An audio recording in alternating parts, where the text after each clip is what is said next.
Hey, what's going on, everybody? It's the Bearded Man Chronicles. What's going on? What's up, YouTube? What's going on, Facebook? As you guys know, I don't do this alone, so let me introduce my panel to you. First, I want to apologize to you guys for the delay. Unfortunately, things happen, so it's a live show. So let me welcome in Sheena. What's up, baby? What's going on with you? Hi, hello. I'm great. How are you, honey? Doing pretty good. Watch yourself. You're looking good. So are you. Thank you so much. Oh, thank you, baby. All right, next we're gonna add Gio. What's up, Gio? What's going on with you? What? Are we doing this? Oh, so late. I didn't know we were still doing the show. Oh my God. Woo, what's up, beautiful people? You got jokes, man. All right, next we're gonna welcome Shay to the show. What's up? Welcome back. What's going on? What's going on? You You ready? So All good right. to see you. Good to see you. So tonight we got a very, very special guest. Her name is Miss Paris. So welcome the most beautiful Paris to the show, baby. We couldn't go to Paris, so we had to bring her here. What's up? What's going on with you? I love you. Hi, Paris. What's going on with y'all? We're good. Yeah, everybody looking good. So tonight's How are show you? is Life After Lockup. This is episode 16. I just can't believe this is episode 16. I can't believe this, y'all. It felt like yesterday when we first started it, we got on our first show, didn't know what the hell we was gonna do, but we did it. And 16 episodes later, we're here. We're still rocking, right? Yeah, we're still rocking and rolling till the wheels fall off. That's So it. I like to kind of start the show with an icebreaker. So let's talk about this infamous slap. I'm sure if you guys haven't seen it, you heard it. And listen, I know y'all tired of talking about it, but you gotta talk about it because that's what it is. So in case you guys don't know, and if you don't know, you've been sleeping under a rock. Will Smith slapped the shit out of Chris Rock at the Oscars. And initially, when I first saw it, I'm like, man, this is a publicity stunt. This is some good work. And then once I seen him get back to his chair, that's when I realized, like, oh shit, this is some for real stuff. So, Shay, tell me, when you first saw that, what came across your mind once you learned what happened? I actually thought it was fake too. So I didn't realize it was real until honestly the next morning because, once I heard about it, I was like, oh yeah, they're probably joking. And I went on about my business, turned the television off and started watching Netflix.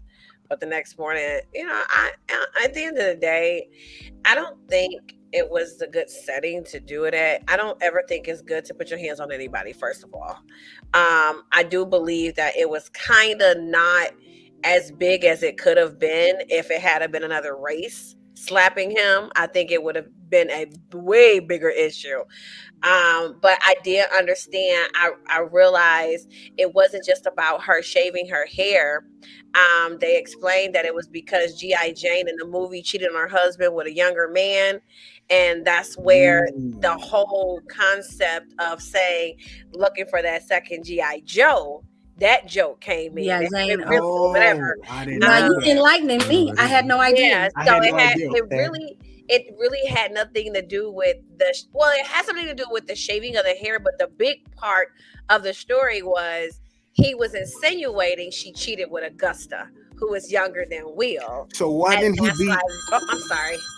So why didn't he slap the shit out of Augusta then? What is his name? August. August. Whatever. I thought I was wrong. I'm like, his name Augusta? I mean August. He should have slapped the shit out of August. Yeah, so that was the whole big mess. So that's why I didn't, everybody was like, oh, he, alopecia, but it was really insinuating that she cheated with a younger person on, and that's where the whole came in G.I. Jane 2 come in at. Well, thank you for enlightening us. Yeah. I had no idea. I ain't heard that one. So Yeah, me either. I had no idea. So Gio, how did you initially feel when you learned about the infamous slap? Can I speak my mind? Like, Go ahead. this is kind of left from what we're Go talking ahead and about, call but it it's one. about the topic. So I have this theory, and it could be wrong, but I just want to just put it out there if I'm right. So I believe that the whole thing is fake. Let me explain why. So if you notice when Chris Rock did the joke, Will Smith is laughing, ha ha ha ha ha ha, and then literally 5 seconds later, he's running up to the stage and confronts Chris Rock and does a slap that we all know. But when he comes back, he kind of has this smirk on his face, it just kind of looks like it was kind of a joke. All right, that was that. We all saw that. But then I saw on TMZ like a couple of weeks ago, he was at a school, I guess, or acting school, and there was some kids there when he's teaching them how to how to do a fake slap. And I was like, that's kind of weird. Like, why would you be teaching people how to do this slap? And, and then now this happens ironically. And my theory is that on April 1st, April Fool's Day, it will be a big joke and Chris Rock and Will Smith will tell everybody they pranked the world. So that's my theory. Very left field. You're onto something, though. You're onto something because it did kind of look like a WWE slap, like from the wrestling. It kind of did, even when it went back in slow motion. It did, but I don't know. I think when the way that Chris Rock reacted, he was discombobulated and everything.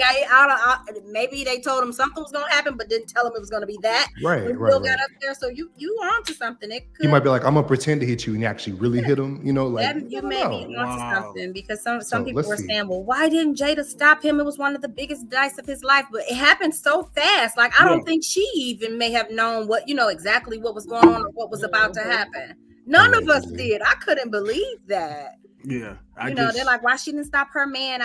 It happened so fast.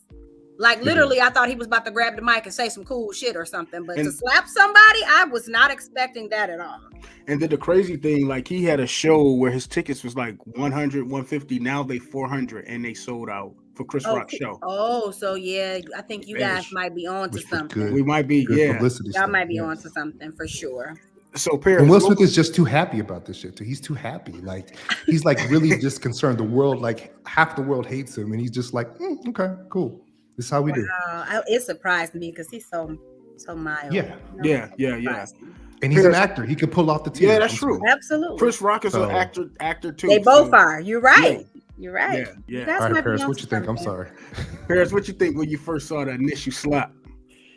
That's just it. I wasn't even really watching it. So I kind of heard through the grapevine, through everybody else in the posts on Facebook and stuff like that. So I was unsure. But I mean, when I looked at it, after looking at it, like I said, I thought it was, initially I did think it was real or whatever. But now that I'm hearing other things and other conspiracies about it, I kind of feel like it could be either way. So it could be initially a publicity stunt as well as, but it looks so serious. It looks so real. Yeah. When he went back to his chair and was yelling, all I could think about was him on The Fresh Prince of Bel-Air when he said, and keep my wife's name. I was like, okay. All right. Yeah. You got to consider that he did do Muhammad Ali. He's done Men in Black. So he's good. So but why would you use predominantly, an all white, one of the biggest nights ever in an award show to do that? So that's the only reason why I think it's not fake, because they getting fined for this, and it's going to be a domino effect. It's going to be a negative connotation. And one thing the Oscars don't want, one of the highest award shows on the planet, they don't want something so drastic associated with the show. So that's the reason why I'm like on the fence that it's not fake. But again, I like that theory that Gio put out. So we just have to wait and see. I got the video loaded up, ready to go. I want to show you guys real quick. I think they also said that the last 2 years the ratings were really down, so they needed something really huge to happen to get the ratings back up. So you never know. I don't know. You don't know. Hey, what's up, YouTube? What's up, peace, love, Larry? What's going on, everybody? Facebook, please share. All right, real quick. I'm gonna show you this video real quick.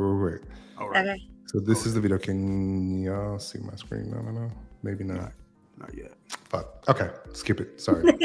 How he was showing. I'm on a new computer, and yeah. I'll put the link for y'all to check out later. But go ahead.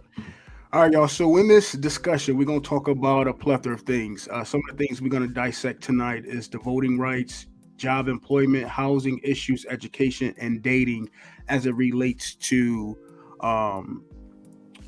life to felons. I feel like, after a person, pay their debt to society, after they do their time, they expect these people to come out and to be these great citizens. But if you're not providing these people with a essentials that they need, then how you expect for these people to live productive lives? I feel like it's a setup.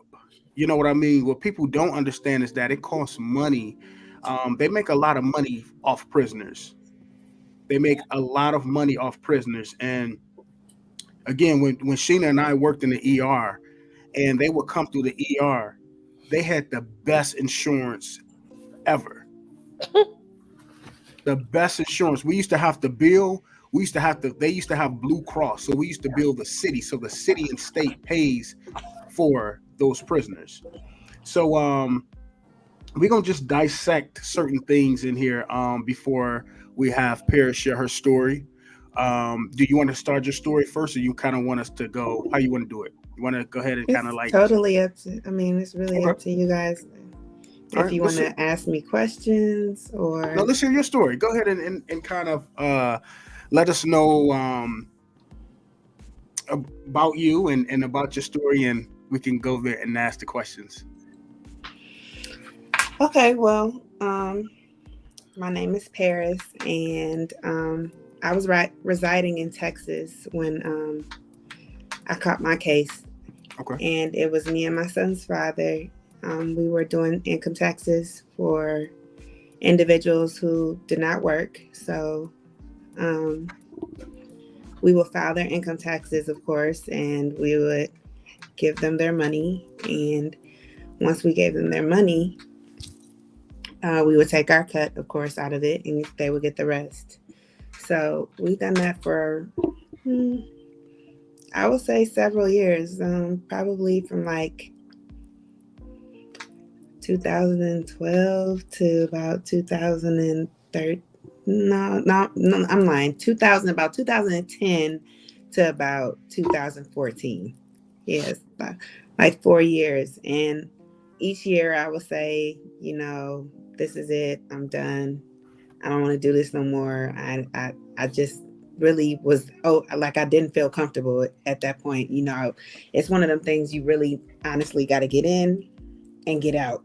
You can't be greedy. When you start getting greedy, you already know what happens. You get caught. Yeah. And that's just what it is. And the money was good, and we continued to do it. My son's father actually introduced it to me. I, of course, knew nothing of it. And as time went on, I just ran it better. It was more organized when I did it. So I guess that was the highlight of me being a part of it as well. But I went to work one day, and I kid you not. So my son's father had joined the football team. So I went to work that day, got to come home early because I completed my work. And I'm driving up to my house, and I see all these cars at my house.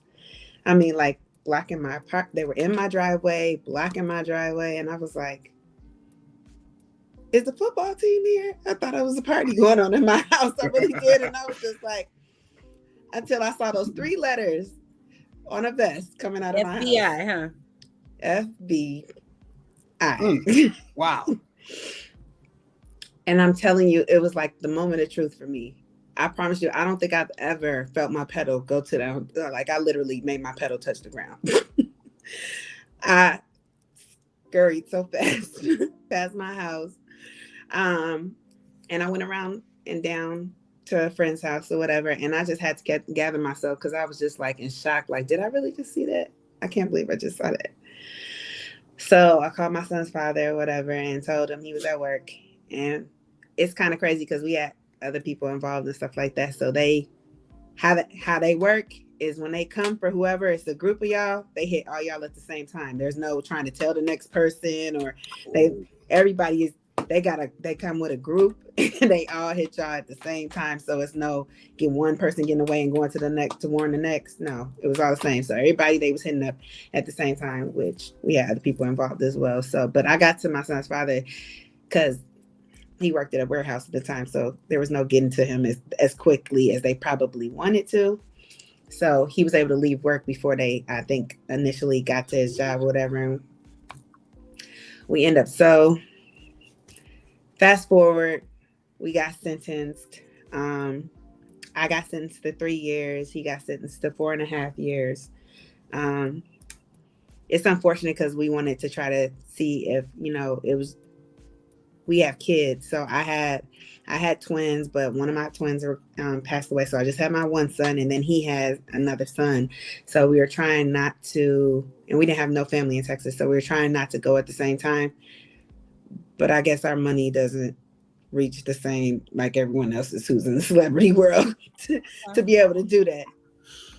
So they didn't allow that, of course. And we ended up going at the same time. So my son had to go to a home, and then his son went with his mother or whatever. And we did our time. I believe he got out a little bit earlier. By the time I went to jail and by the time the case was in court and all that stuff, me and him wasn't really together or dealing with each other like that. We were cordial, of course. And while I was there in prison, I was able to correspond with him. So I got to speak to him or whatever, and he knew where my son, our kid was and stuff like that. But prison is definitely interesting. Now, I'm not going to lie to y'all. I wasn't in a cell or anything like that. It wasn't like how y'all see it locked up. I guess that's what it's called, or locked up. You was in a federal prison, right? I was in a federal prison, and I was at a camp.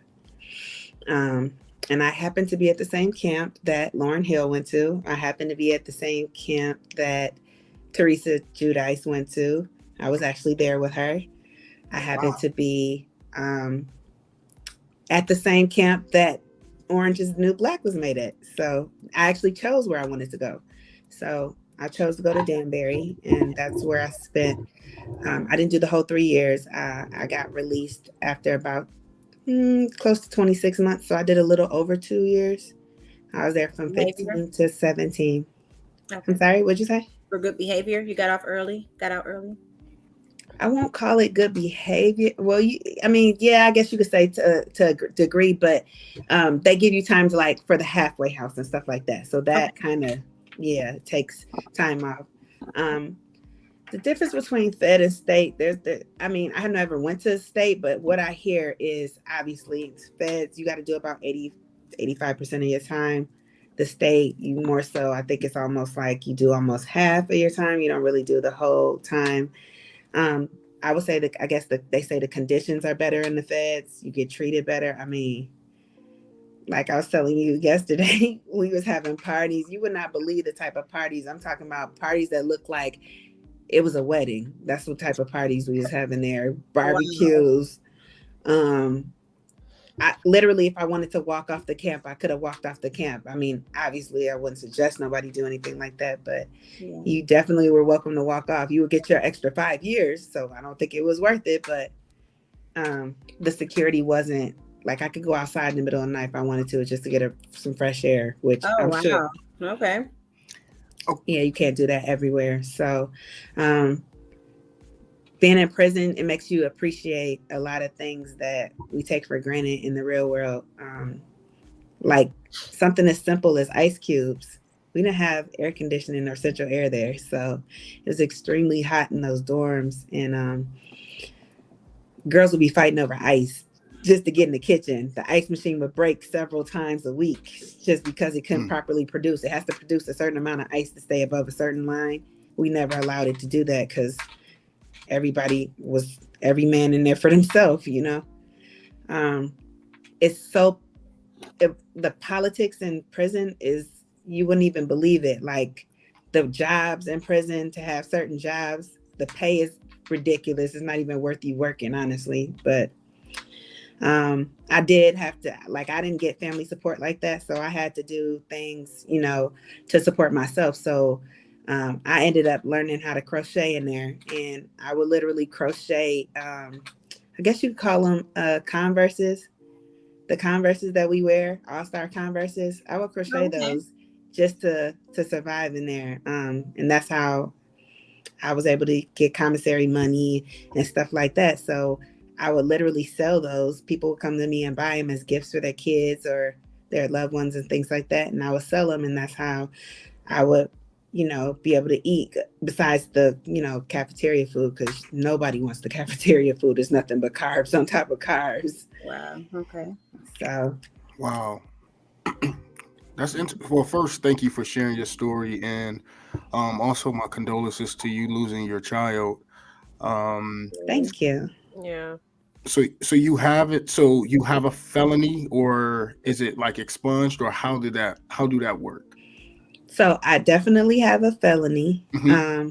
It's definitely not expunged, and I guess that just depends where you get a felony at, because I don't think that's going to be afforded. I'm not going to ever be afforded that opportunity to get my felony expunged. When I got my felony, I was able to. I'll never be able to carry a gun. I had a concealed handgun license. I had to get rid of all of my firearms, and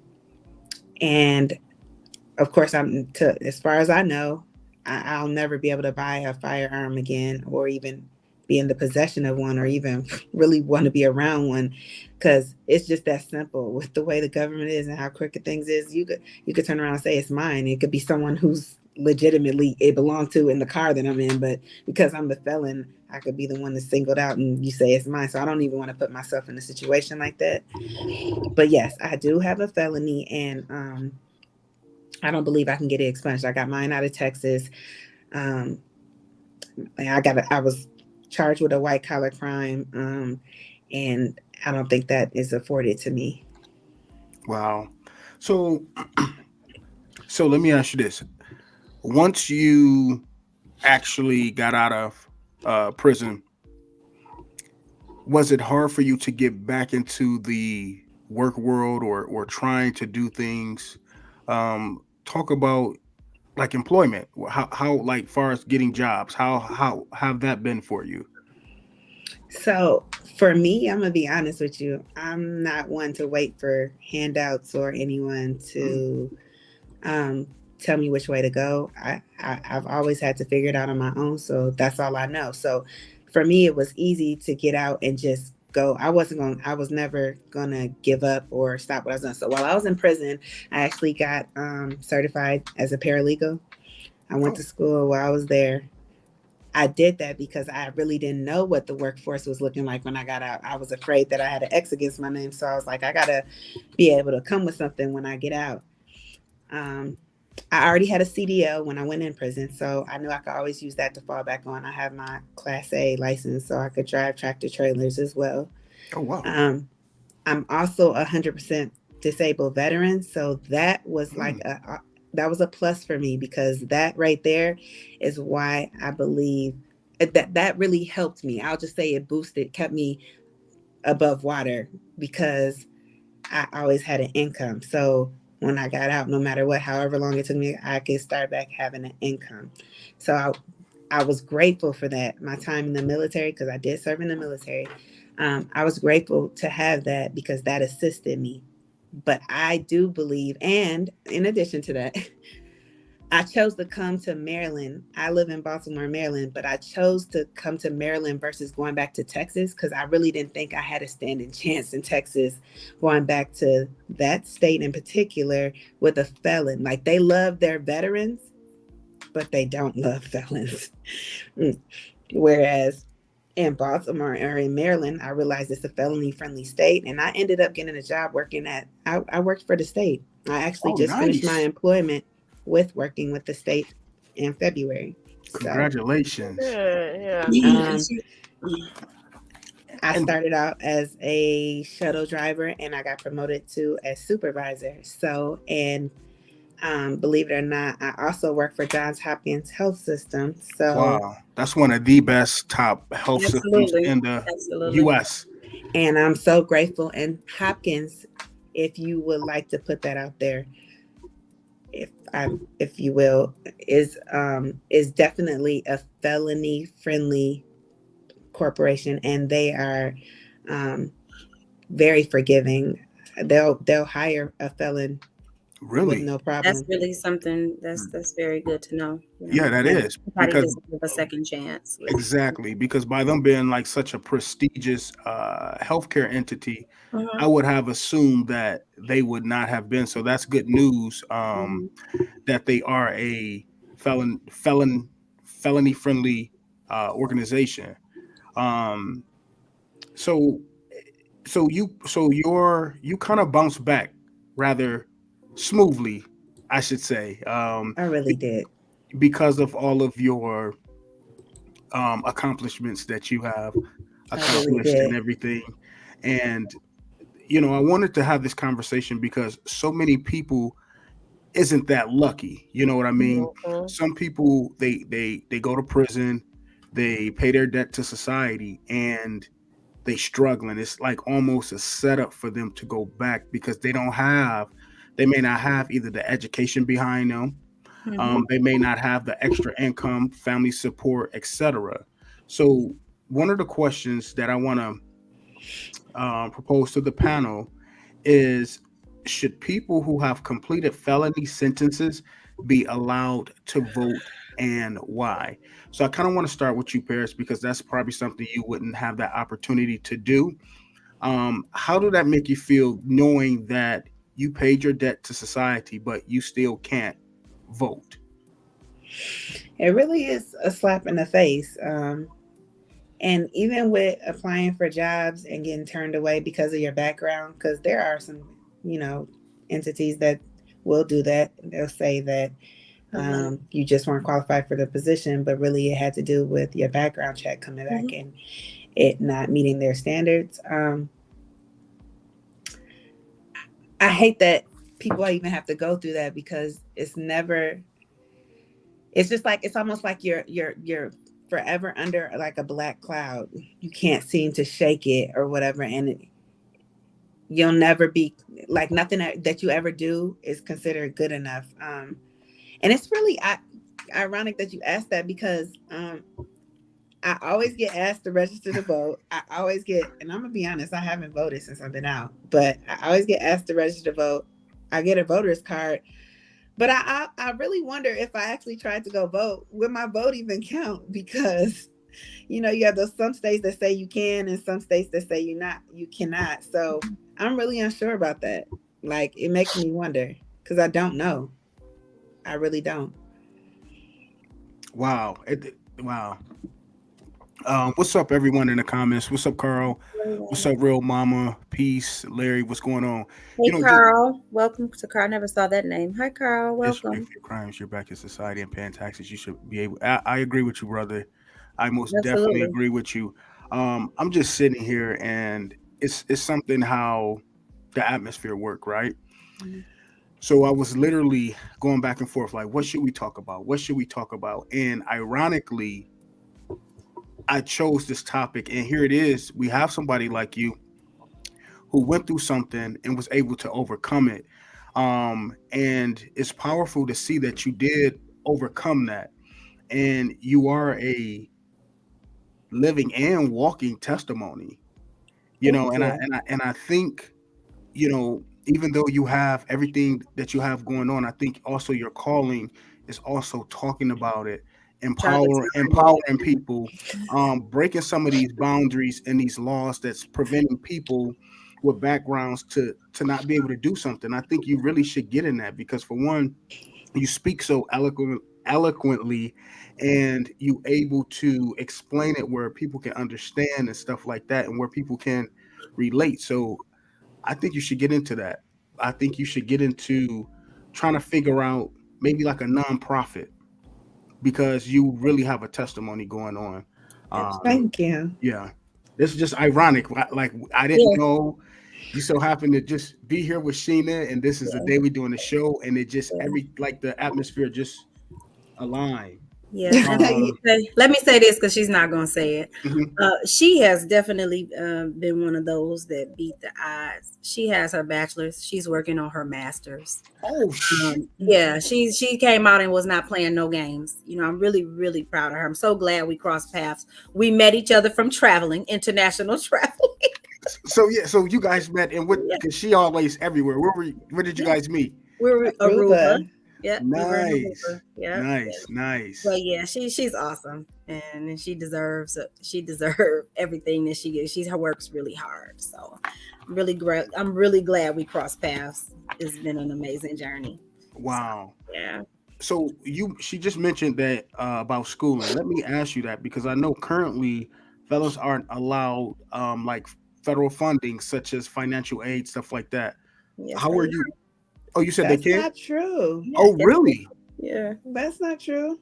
You Oh, said you wow. got to do your fast for April 1st, right? Yeah, You I have just to do talked my about FAFSA that. before Yeah. April 1st. You really don't know unless you try. I'm gonna be honest with you. She just talked about how we were just about how she met me on traveling. Right now, for global entry, I know that if I apply for global entry right now, I'm gonna get denied. But I'm thinking I'm really about to put my best foot forward and get denied, and then sit there and figure out what I'm gonna say in my appeal because you gonna hear what I gotta say. I'm gonna take my chances. Wow. See, I didn't You know never that. know unless you try. Wow, I didn't know that when it comes to education because I know a lot of felons here. I don't know if it's a state by state thing, but I personally know people who can't get it because they are felons, like Pell Grants, and also FAFSA. Like it'll come back denied. Mm-hmm. I think it also might depend because don't quote me on this. It might Okay. depend if their case is drugs or not, because it does Oh, ask, I believe, okay. whether or not. When I do recall, I think I do remember seeing that at one point or another. I'm not sure, but it does say so. It depends. It might be what theirs is. Remember, I told you mine is white collar, drugs is blue. So I don't. So, so I don't know if you probably know like the whole blue collar, white collar. Do you know what's considered white collar, blue collar? Is it so criminal is anything like murder? Is that considered blue or is that's another color? No, it's blue. Blue. It's Okay. blue and white. So blue is more like domestic stuff and like assaults and stuff like that. So I know that, and I don't even want to say why drugs may not even be blue. It might because where I was in federal prison, nobody could be there if they had a violent crime. So I think blue is more violent and Gotcha. white is not. So white is more of the the paper pushers, like money laundering, things along that wire fraud, like that. And I think drugs actually falls under that too. So I take that back. But blue is more physical stuff. Okay. Okay. But So yeah, I do think drugs is a reason why they may not give you FAFSA, like be able to apply for federal financial funding. oh, that makes sense because I think there's actually they Yeah. are considered a blue collar. So okay, well that's listen. This is some great information because as you know, these are things we don't know, and so to have somebody who can actually speak on it, that's Experience. great. Absolutely. Um, we did mention job employment, and let me just ask the panel real quick: should felons be allowed to disclose if they were convicted of a crime on a job application? Shay, Should felons be allowed to disclose if they were convicted of a crime on a job application? Do you think that part should be removed? so I don't because it depends on the crime and you won't Hmm. know the crime that was committed unless it's on the application. So I work at the plant and I used to be out on the floor.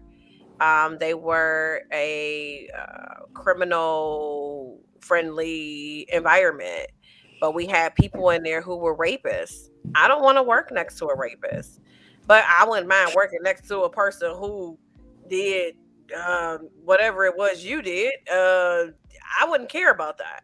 So I think that it just depends on the crime when it comes to you working with me. You know what I'm saying?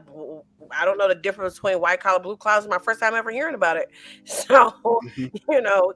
for her to explain it that way, yeah, I wouldn't care if somebody was doing tax fraud, but I care if somebody killed somebody and robbed and raped somebody. Hell yeah, I don't want you working next to me. So I guess it just, I think that that's a part that is important on an application to me. Okay. Okay. What about you, Jill? I agree with Shay. I mean, I think what the crime is important. So I think employers do have the right to know.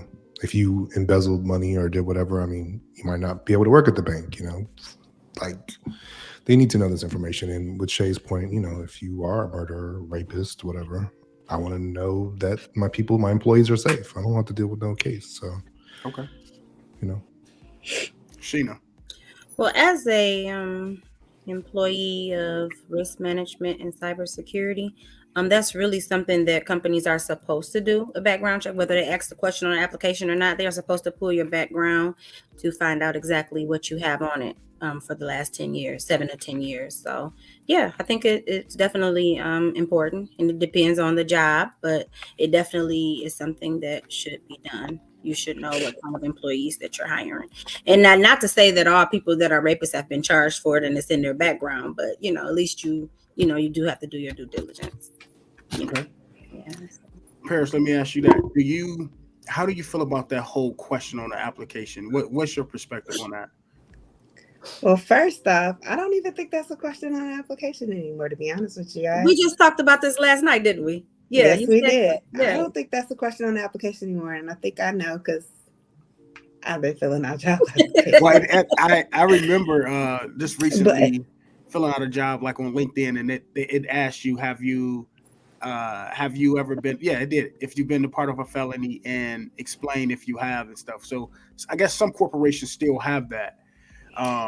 Yeah, but I don't know if it's legal, to be honest. I think it's. I want to say that question was supposed to have been taken off. That was in like the news and stuff. Like that was supposed to be. Really? And I don't know if that's a state thing or not, but that's not. And as far as my opinion goes on it, I mean, I understand where y'all coming from, but I have a different point of view, of course, because I'm the felon.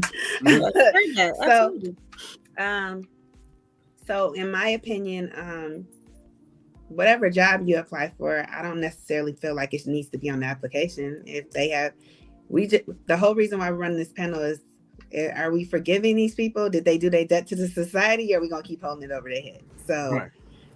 I mean, why can't they work or whatever? I think everybody deserves a second chance. Hence, I'm everybody, So, and I turned out okay. And guess what? Everybody who gets charged with something isn't necessarily guilty of it. So that person might be charged of and found guilty of being a rapist. Yeah. But necessarily never did the rape. So, I mean, that doesn't necessarily mean that. I mean, I understand why you would want to take caution, and that's understandable, because who wouldn't? When we hear the next door neighbor got robbed, we're going to be on alert on our house. That's just what it is. But as long as you do the background check, I guess. And I mean, I understand why it should be on the application, because it gives them the opportunity to tell the truth and share their story about what actually happened, versus you going behind them and looking and having to confront them about it. But I also believe that people should get a second chance. We can't. I don't think you can continue living your life and not. We all make mistakes. Everyone.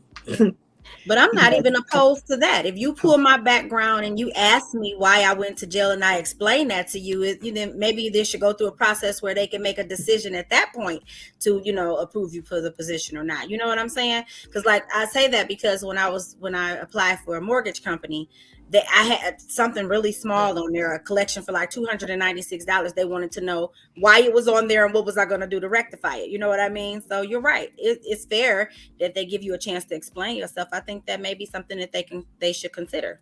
Well, no matter what the background is, give you a chance to explain how, because people go through things. Like you said, just because you were accused of something don't mean you actually did it. So yeah.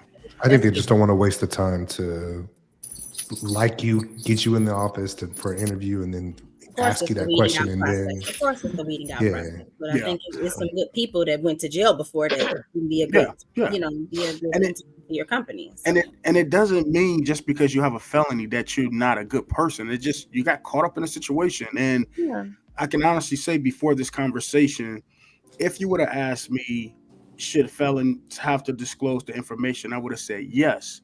However, by listening to your story and being a little understanding, I think everybody deserves a second chance. Now, what I would like to know what they did, like say if it's a rapist or something, I mean, yes, I probably would want to know, but again, I wouldn't treat them any differently because ultimately they deserve a second chance. Now, if it's done with children, I'm a little biased. When I say children, I think I agree. You need to just die. I'm sorry. Ooh, If you do okay, children, wait, I don't know. I mean, wait. if you molest a child, I mean, that's the only way. I think, hey, you just have to figure it out. I mean, that's I just don't care if they molested a child or if they molested a woman that was 45. You molested somebody, period. It don't matter. It don't matter that you molested. You raped someone. If you've never been raped before, that is a violent crime, regardless of the age. So, but and I don't care if they raped somebody when they was 20 and they 45, and you want me to forgive you? No, that was somebody's daughter, and if you went through it, you wouldn't forgive them either. That is a very hard thing to go through. So no, I don't care if they raped a child or a grown-up. Absolutely not. I don't want you working next to me. Period. You could go be in society at somebody else's job. I don't want you at mine. So the next question, and I'm gonna start with you, Shay. If you was an employer, would you hire felons? If you had a company, would you hire felons? Are you asking me? Yeah. If you had a organization, would you be a felony friendly organization? I'm asking the entire panel. So you would not be a felony. Okay. Sheena, let me ask you, if you had an organization, would you be a felony friendly organization? Absolutely. With discretion, absolutely. All right. What about you, Gio? Yeah, I would. It just depends. We'd have that conversation on what the crime was, and okay. Because I do believe people do deserve second chances. So, and some people get caught up in shit that didn't have anything to do with them. They were just at the wrong place at the wrong time. So, True. What about you, Kevin? For sure. I think I think it really just depends on what they've done, but for sure, most definitely, I would be a felony friendly organization. And like you said, you just changed your mind on that because we spoke about it. Just I did. Honestly, I did. Paris was listening, and she didn't say anything though. But I was like, I didn't even think to ask her if she wanted to be a part of the panel because I didn't know if she wanted to share a story. Right, and when she overheard us talking about it before we logged in, and she was like, "Yeah, I don't mind." But again, we need people like her who's been through stuff that can talk and speak and to break those what you call it, barriers. those barriers and stereotypes and absolutely. Okay, well, I can't let her do this because if she did that, maybe she's gonna steal my information. It's still, you still have to live with those things because it's embedded in people. It's like once you do something wrong, you forever this bad person. And I have relatives who actually served time and done, I guess, blue collar crimes, and I can kind of see how things are set up. I have a homeboy who actually did over 12 years in prison, managed to get out, get a place and a job, all of that stuff. But to us, it looks easy, but it's hard because he can work for a job for 6 months and they come back and say, "Hey, we noticed we just did another check in this and we're going to let you go." Yeah. And they just promoted you, but now they firing you. Or anything you do, once the traffic stop, not only are they running your stuff, but they want to just take you in just to make sure. I mean, it has to be hard with that. And so this brings me to my next question as far as dating. This first going to ask Paris, when you date, do you think have your past hinder you from dating? Like once you tell a guy, "Hey, this is what happened," do he get scared or you don't share that? I'm an open book. He is an open book. I don't have any skeletons in my closet. And it's went both ways. It's went both ways. It's went where I've told them, I've shared that with them, and they nicely tell me or they just disappear. You just don't hear from them anymore. So it's went both ways. Okay. Now, how do your family feel? So I'm not really all that close to my family because you see, I said I had to figure out and support myself. My great grandmother raised me. She actually passed away when I was in prison. So, oh wow. Sorry. Yeah. So, I mean, I don't know. I I will tell you the ones that I am pretty close to, all of them I guess the best word to describe me that comes from them is they think I'm resilient. And that, my cousin always tells me, which I'm very close to, and that I'm one of the strongest women that he knows. I am, if not the strongest woman that he knows. And I don't really see the strength that everybody else see in me. I just figure I gotta, at the end of the day, if I was to crumble right now, tomorrow, who's gonna pay my bills? Who's gonna take care of my son? I gotta figure it out. So I just get back up and do what it is that I gotta do. And I ain't the best I ain't gonna say I'm the best parent in the world. There is no blueprint for it. That's for sure. Or whatever. But I try, and I love my son dearly. And being in prison, and we didn't really talk about this, but I'm gonna bring it up. Being in prison, I guess people always want to know. They call it a correctional facility and they call it a rehabilitation facility, but is it really that? Mm-hmm. That's really a good question. Is it really a correctional facility and rehabilitation? Because really, I feel like we're warehoused there. Mm-hmm. I really feel like it's up to you whether or not you want to rehabilitate yourself. Mm-hmm. Are you going to take what are you going to take the steps to do what you feel it takes to change your mentality around? Like I said, being in prison, as much as I hated prison and I did not want to be there, I'm going to be honest, I needed to be in prison. Wow. I needed to go to prison. You say because the money was getting better and better and better, right? It was. And then on top of that, I just think I got away. Before I even went to prison, I think I got away with so much stuff that I just needed to go sit in timeout. Like, wow. I really don't think that if I had did that crime in the same place where I'm from Chicago. So I don't think if I had did that crime in Chicago, I probably would have got a slap on the wrist. But because I did that crime in Texas and I'm black, I think they tried to lynch me there, to be honest. There's no other way to put it. That's what I really believe in my heart. I don't think I would have got that much time had I did that in somewhere else. I guess depending upon where it was, but initially in Chicago, I definitely don't. Because to be honest, what I did, people are doing that every day. They just don't get caught. We all do something that we don't got no business doing. I just got caught. But again, I'm getting sidetracked. So getting back to being rehabilitated and stuff like that, I really don't. I don't feel like they did anything there to necessarily rehabilitate me. Mm-hmm. And it's crazy because I was just telling Sheena this yesterday. If you go to prison, if you're about to go to federal prison and you tell them that you was addicted to drugs, you're offered a drug program that breaks down your sentence where you will do way less time than if you weren't addicted to drugs. It's almost a benefit to tell them. And then you come out and you was addicted to drugs. Wow. For real. We were just talking about that. Wow. There's a program in there, and that program is not even just about drugs. It literally teaches you, I guess, different mechanisms and ways to cope with situations that you go through. And it even kind of teaches you to hold your peers accountable and things like that. Like they actually promote, which we all know the government promotes snitching, but it's almost like in there, it's like if you see the person, if you look to your left and you look to your right, you see that person doing something if they sneaking outside to go smoke a cigarette, it's almost like they want you to tell on them. That's so nice.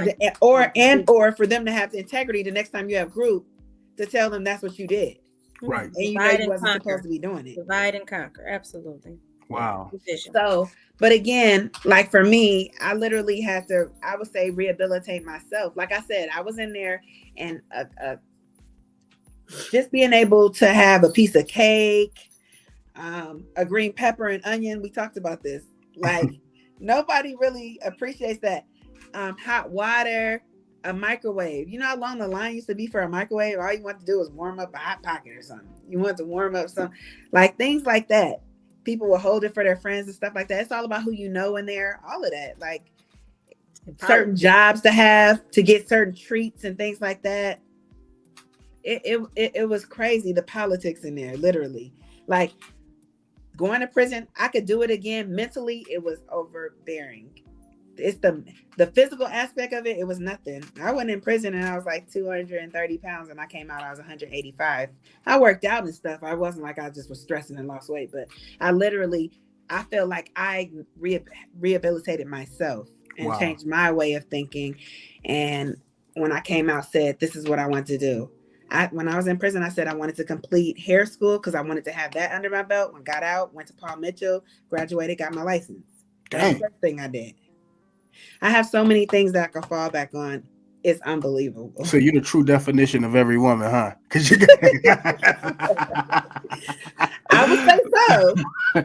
Wow, that's what's up. Question for you, Sheena. Would you date a felon? Yeah, I would date a felon. It depends on how long ago it was. I mean, because after like 5 to 7 years or something, you can still get your passports. You got to be able to travel with me, honey. But I would. Okay. Don't laugh, Shay. I'm serious. Okay. As long as you can get your passport, honey, we good. Okay. Yeah. All right. Same question for you.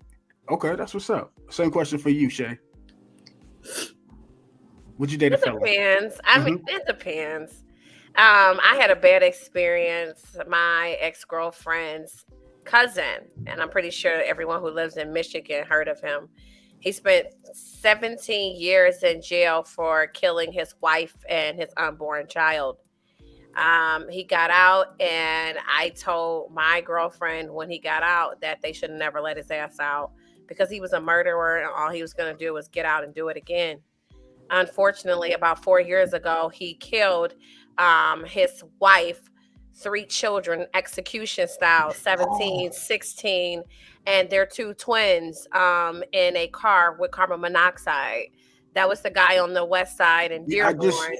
I was just thinking about that lady too. Wow. Just being, to me, it depends on the crime. I listened to Paris, great, phenomenal. I'm proud that you was able to conquer and divide and get all that good stuff. But it's a very, very, very small percentage of people that can come out and do those things and that's able to, stay focused and driven and things like that. So yes, getting to hear that message that you gave, it's empowering. It is. And it's inspirational and it's informative. But for me to date someone who was an ex-murderer, no, I'm not. But okay, you do a little, you steal some candy or you steal a shirt from Foot Locker. Okay, we can get over that. But in a hard crime, I'm sorry, I can't date you. And I don't care if it's been 18 years. I can't date you. Okay. Yeah, no, that's a good point. For something like murder, I agree because I think I've known people to go to jail for murder and come home. It takes a mental toll on them. They wake up in cold sweats, all type of stuff. I ain't got time for you to be wetting my damn bed 3-4 nights a week because going on with that. You don't want to wet your bed with your blood, okay? None of that, or his sweat. Going on with that. So I'm sorry, we missed a couple comments. What's up, people in the comments? What's going on? I know. Thanks, guys. Let me see. The terms white collar crime refers to a financial motivated, non-violent, or non-directly violent crime committed by individuals, businesses, or government professionals.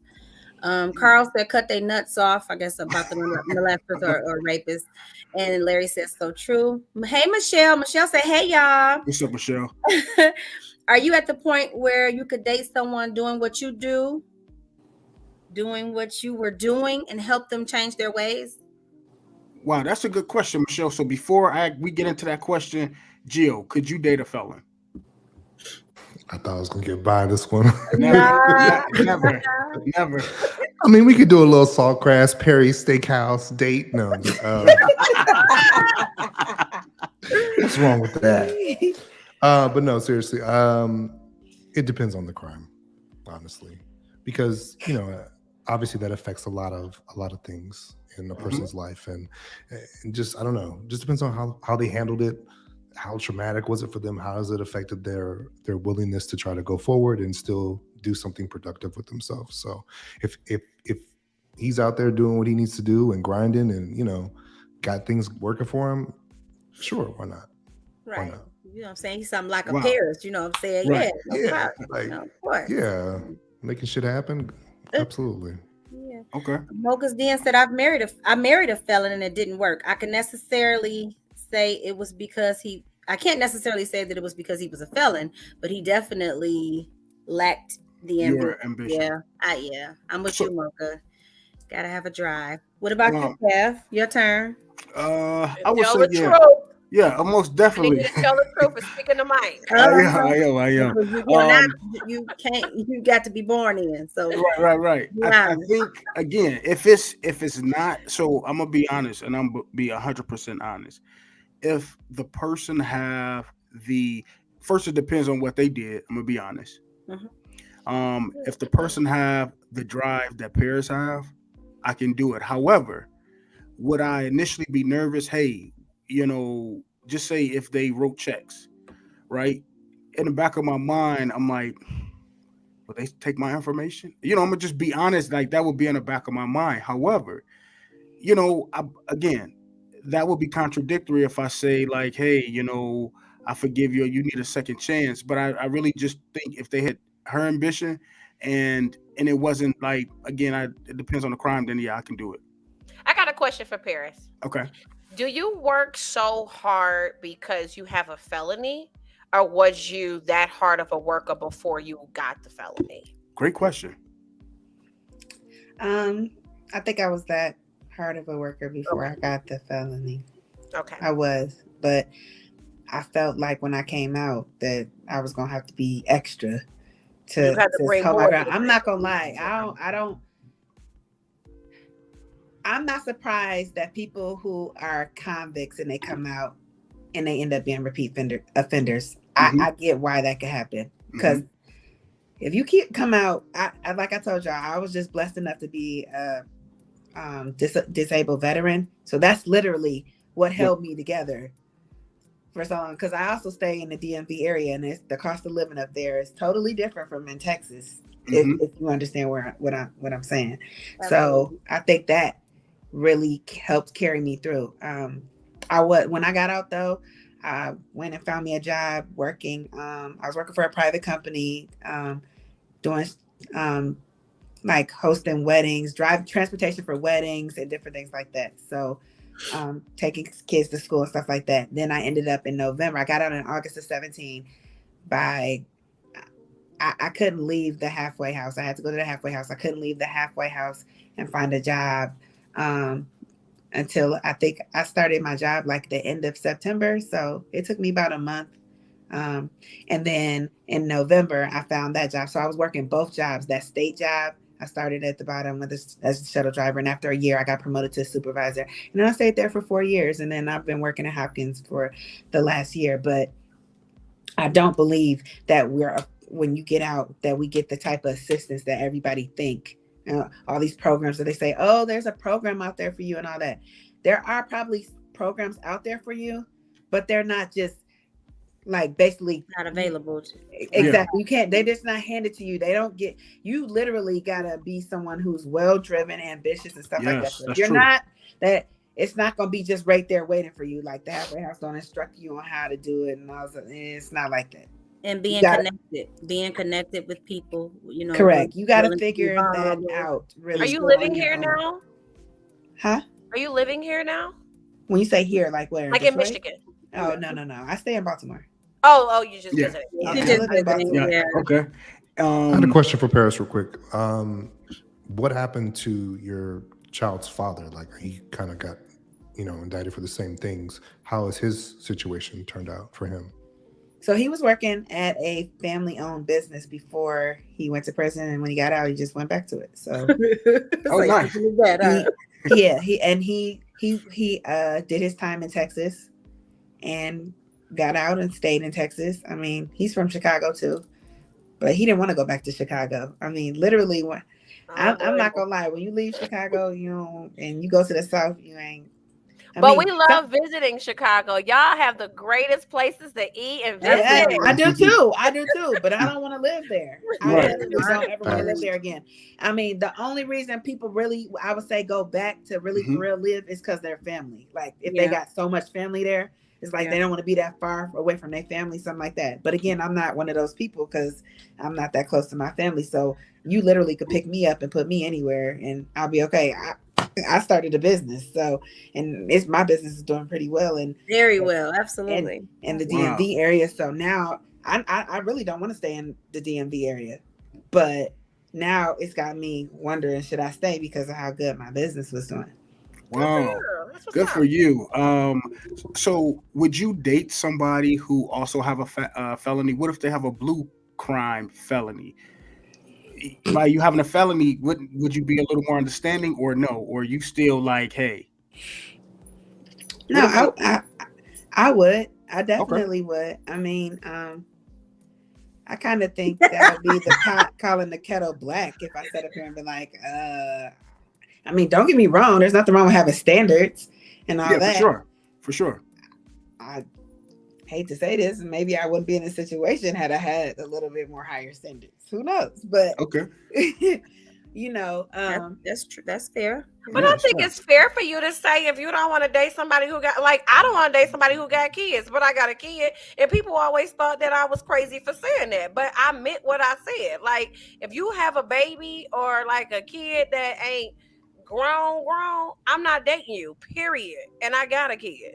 So it's okay for you to say that. Yeah, it's okay for you to say you don't want to date nobody. Mm-hmm. It definitely is, but I feel sometimes like I kind of convict myself. Should I say? Well, you shouldn't. I convict myself and be like, "Well, damn, Paris, what if they felt the same way about you?" I forgot the other day somebody said something. Oh, my cousin, he said something. What did he say to me, Sheena, the other day? And I was like, "Oh, he told me that he will never date a woman that has." What did he say? He will never marry a what? The other day he said something about marrying one, and I was like, I felt convicted because I'm like, well, I'm that woman. I forgot what he said the other day. Like, did he say something? He didn't say anything about small children, did he? No, but I can't remember. Yeah, he said something for sure about that, and I was just like, well, dang. I'm that person. Like I have kids, or I don't know what it was, but it just made me think twice. Like, well, dag. But even though I'll never date my cousin, so it don't matter. But still, I just felt like, dag. If every man like you, other men feel like that, yeah. I understand. Right, yeah. Gotcha. Wow. So this actually brings us to the end of the show. I didn't realize. So I was actually just enjoying this conversation. This conversation has been very empowering, enlightening. And like Shay said, very informative. And you were able to beat the odds, which is a very small, it's a very, you beat the odds because not a lot of people can get out and do the things you do and still accomplishing the things that you done. I do got one quick question, but before I ask you that, guys, I need for you to share this video. YouTube, please be sure to subscribe and make sure you tell somebody about this. Absolutely. Because you made so much money before you was locked up, is that having all that money, does that continue you to have that drive? Because you're used to a certain lifestyle, a certain money, so you need that, you want that money. So is that another kind of like push to make you be successful like you are? No, not at all. Because when I got that money, let me just tell you, let me be clear. I didn't have that money when I got out at all. I didn't have nothing. I really started from zero. During that time when you was doing it and able to buy, everything you wanted, it was nice that it was nice at the time or whatever, but I don't feel like it was something that I'm like, oh, when I get out, I have to keep up with because the things you got to do, right? I'm not saying like initially when I got out, if I had a thought like that, it would have been back in there. Yeah, basically, it would have. Pretty much. So I have to ask, how much did you make in those 4 years? So my restitution is close to $1 million. Damn.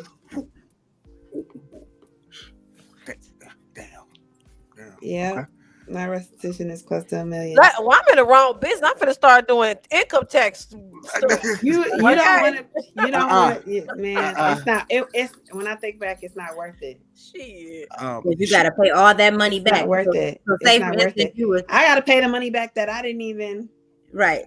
like the money that other people got, and they gave you a cut, but now you stuck with the entire bill. So that's not something you can file bankruptcy and put on there, right? You have to pay that back, right? Do you have to pay restitution, Paris? Yes, I do. Oh, wow. No matter what, I'm saying there's no way to get it all. To get out of it? I think I'll have to get a lawyer and all that stuff. Yeah. Okay. Yeah. In some instances, it might be worth it. $1 million is a lot of money to have to pay back. I know. You know but guess what? With all her businesses, she gonna make $4 million legally. I know. So she gonna pay that off. That's right. You gonna pay it off. I like that. So listen, y'all. This concludes the end of the show, and as you guys know, we kind of leave the people with something. I want to say what's up to the people in the comments. We wasn't ignoring you, but this was a great conversation, and so we wanted her to get out because she provided information that we didn't know that can also help somebody who is currently going through this, or even if you know somebody, you can look back at this video and say, hey, this is what you can do, A, B, and C. So Shay, we want to start with you. What is something that you can leave the people with? Never judge a book by its cover. Oh, that's a good one. Paris is the epitome of determination.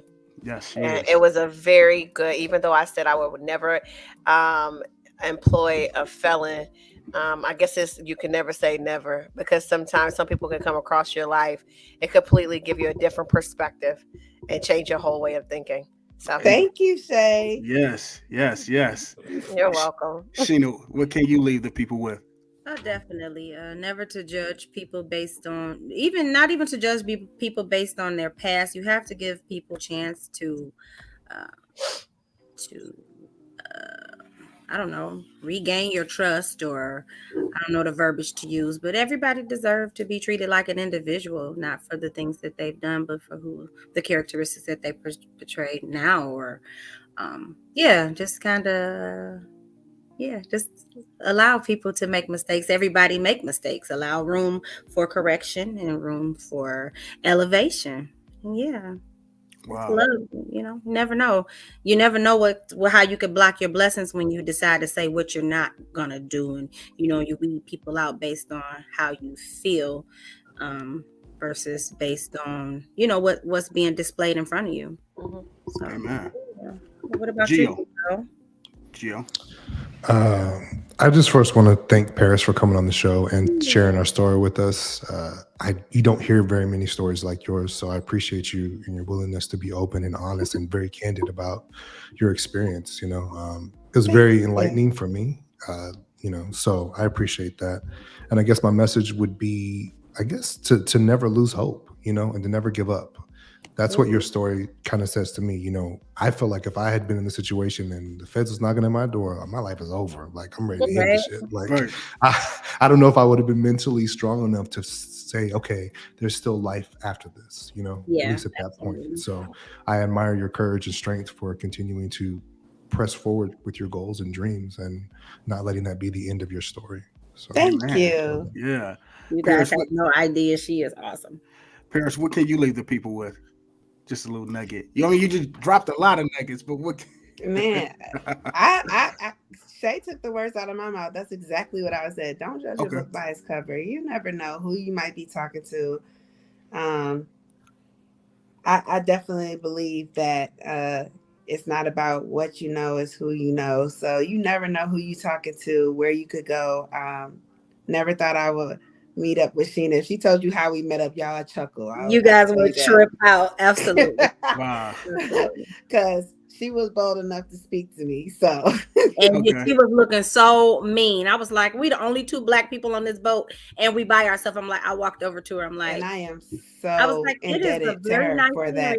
Such a beautiful soul. She is. She inspires me, encourages me, and I really appreciate meeting her. I'm having a wonderful time here, and I can't wait to visit her again. That's what's up. She brought her laptop, and we both been working. She worked in the front, I work in the back. Been working, and she came to visit. Yeah. So thank you so much for having me here. I really appreciate it. Wow, it was just a pleasure knowing you, and I'm sure I'm so glad I'll be on your show. going on some trips with you guys, and just know that you have a family here. You know, I always tell my friends, like, my friends are amazing to me. So whomever they bring around, you know, they adopted in. So what, they born in, right? Right. They can't join in. They gotta be born in. So guess what? You born in because of my friend, and because they good people. I know they only gonna associate themselves with good people, and you know, I believe you're a great woman, and you taught me something tonight, because I can be a little, what my friends say, judgmental or hard. And you have opened my eyes to a lot of things. When you said, "Oh, I want to tell my story," I'm like, what this pretty lady gonna say? What, she took some candy? Okay. But to hear your story, your testimony, and to see where you come from and see where you are today, that's nothing but a testimony. And it shows the kind of woman you are, your drive, your tenacity. And I'm gonna say, just keep going forward. And the sky's the limit to you all. Thank you. I appreciate it. Yeah, for sure. So this concludes the show, everybody. I appreciate each and every last one of you guys, your time. Until next week, there will be no show. I'll be out the country. We'll pick up the following week. So I appreciate you guys. Till next time, I love you all. Peace. All right. All right.